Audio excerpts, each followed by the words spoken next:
Hi guys, எல்லோரும் எப்படி இருக்கீங்க? ஃபர்ஸ்ட் ஆஃப் ஆல் என்னோடய வீடியோ பார்க்குற எல்லாருக்கும் ஒரு பெரிய தேங்க்ஸ்.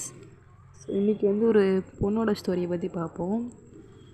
அந்த பொண்ணோட ஸ்டோரி பற்றி சொல்லப்போனால், அந்த பொண்ணு நல்லா தான் வாழ்ந்துட்டுருக்காங்க. ஒரு 10th படிக்கிற வரைக்கும் நல்லா தான் வாழ்ந்துட்டுருக்காங்க. ஸோ 11th அப்போது அவங்க வீடை இடிக்கிறாங்க. அப்படின்னா புது வீடு கட்டலான்ட்டு வீடை இடிச்சிட்டாங்க.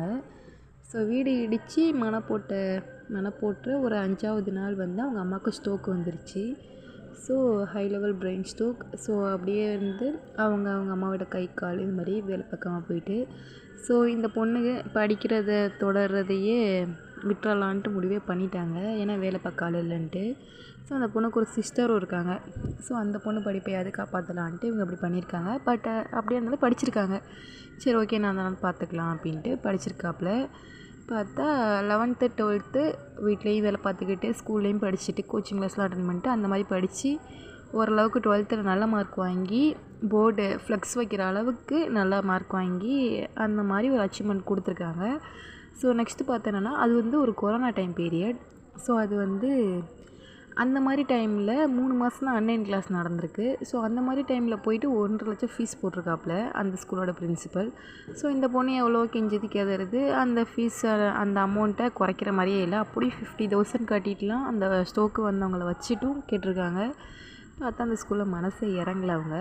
சரின்ட்டு இந்த பொண்ணு அப்படியே இருக்குது. சரி, ஒரே ஒரு சான்ஸ் கிடைக்கிது, டிசி இல்லாமல் காலேஜ் சேர்கிற சான்ஸு.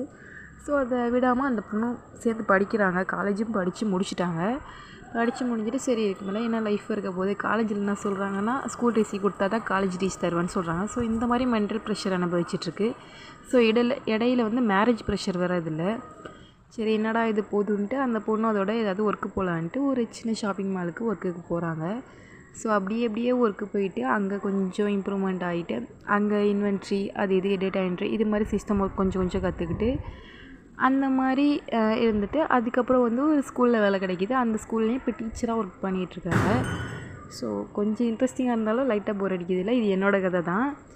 ஸோ இந்த நிலைமையில் கூட எனக்கு டிசி இல்லாமல் நம்மளோட ஸ்கில்லை வச்சு நம்ம டெவலப் பண்ணால் தான் உண்டு. ஏன்னா நமக்குன்னு யாருமே இல்லை. நம்மளாக கையை காலை ஊனி பொழைச்சாதாங்க உண்டு.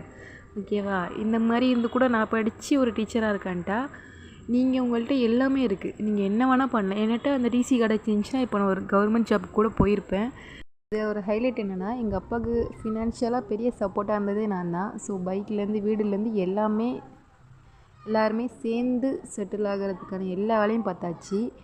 நான் வாழக்கூடாது, நான் படிக்கக்கூடாதுன்னு நினச்சவங்க முன்னாடியே நான் படித்து ஒரு குறிப்பிட்ட ஒரு நல்ல ஸ்டேஜில் இருக்கான்ட்டா, என்னோடய மோட்டிவேஷ்னலாக எங்கள் அப்பா தான் சொல்ல